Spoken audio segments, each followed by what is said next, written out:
Terrence McCall was a retired Navy SEAL living quietly in Chesapeake, Virginia, with his wife Janine and teenage son Devin. One Thursday night at 9:47, he was eating dinner when someone started pounding on his front door really hard. The banging was so loud it made the walls shake. 3 men outside were yelling, "Open up! You're in violation!" They weren't police officers. They were wearing jackets with the Homeowners Association logo on them.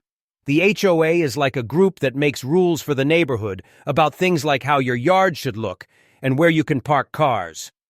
The men said Terrence had too many cars in his driveway, and they were there to enforce compliance.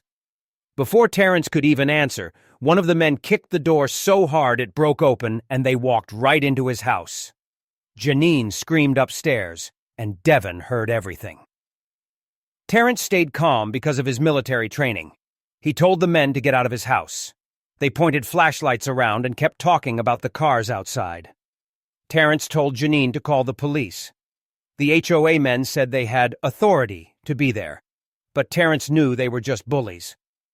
Finally, the men left, but they threatened that this isn't over.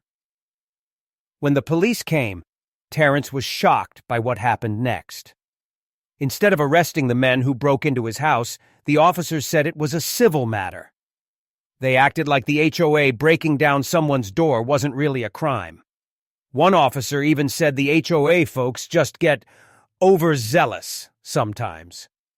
Terrence couldn't believe it. He knew if he had broken into someone else's house, he would be in handcuffs already. The police wrote a report, but said Terrence would have to deal with the HOA himself and maybe get a lawyer. They basically told him the system wouldn't help him, even though criminals had forced their way into his home and scared his family. That night, Terrence called his old Navy SEAL friend Ryan Keating. Ryan immediately said he would come help and he would bring some of their other military buddies too. Terrence wasn't looking for a fight, but he knew bullies only understand strength. The next day, Terrence met Ryan and 4 other former SEALs at a local diner. There was Luis Ortega, Sam Coldwell, Elliot Tran, and Marcus Griffin. These were men who had served together in dangerous places overseas. They listened to Terrence's story and got angry that someone would invade a family's home like that. Ryan said they should confront the HOA board directly, but do it the right way with cameras recording everything. They wanted to show that the board members were cowards who picked on regular people, but ran scared when faced with real discipline. The team decided to go to the HOA office during their next board meeting. Elliot set up cameras to live stream everything online, so there would be proof of what happened. They weren't going to threaten anyone or start fights. They just wanted answers and accountability. On Saturday morning, all 6 men walked into the HOA headquarters together. The receptionist got nervous seeing so many serious-looking guys at once. Soon, the board members came out. Chairman Donald Reeves, Treasurer Miriam Clark, and Greg Hanlon, who was head of enforcement. Terrence demanded to know who had authorized the break-in at his house. The board members got defensive and tried to deny everything. They said no one from their organization had entered his home, even though Terrence had seen the men wearing HOA jackets with his own eyes.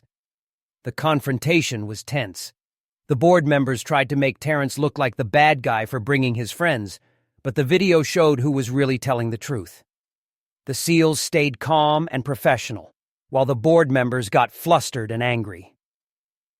The video went online immediately and started spreading through the neighborhood. Other residents who had been bullied by the HOA for years finally felt brave enough to speak up. Angela Price talked about being fined $300 because her kid left a basketball hoop by the curb for one night.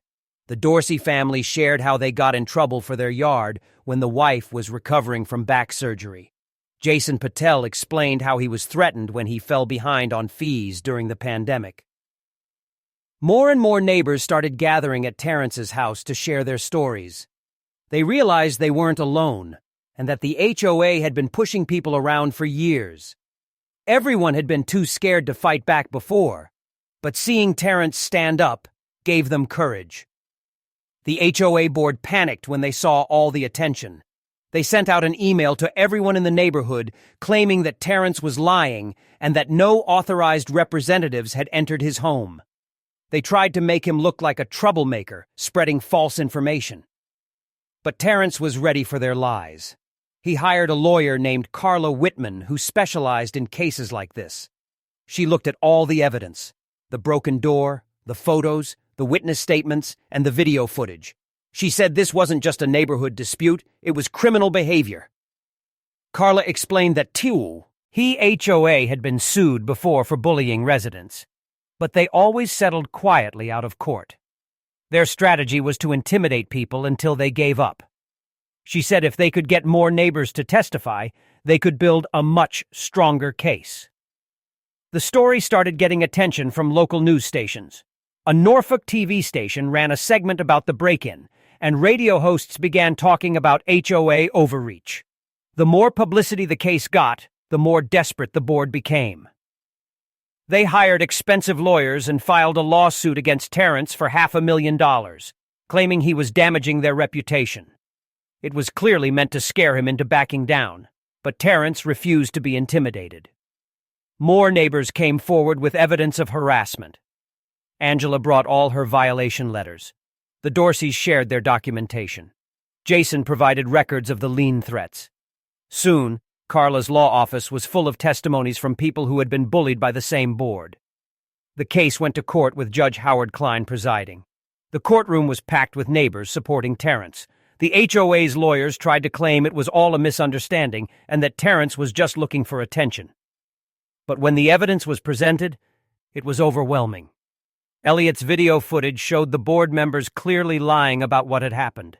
Neighbor after neighbor testified about years of harassment and intimidation. Angela's testimony was especially powerful when she talked about crying herself to sleep after being threatened with losing her home. When Terrence testified, he kept his voice steady and explained that he had faced real danger overseas, but never expected his family to feel afraid in their own home because of neighbors who abused their power. Judge Klein was clearly disturbed by what he heard. He said the court would not tolerate abuse of authority under the guise of community management. While he took time to make his final decision, his words made it clear he believed Terrence's side of the story. Outside the courthouse, reporters and cameras were everywhere. Neighbors from other communities came with signs supporting Terrence. He gave a simple statement saying this wasn't just about his family, but about every family who had felt powerless against those who should serve the community instead of dominating it. The neighborhood changed after that.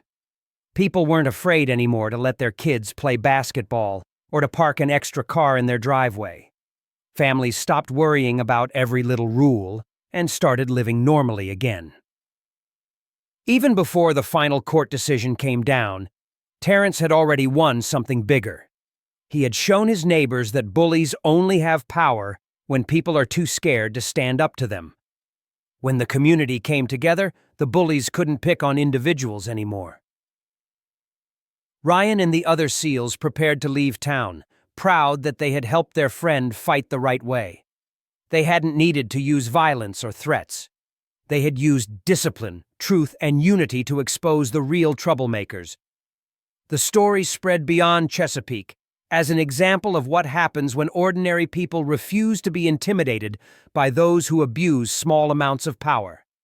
Terrence McCall, a quiet retired military man, had reminded everyone that authority only works when people allow it to, and that standing together makes everyone stronger than standing alone.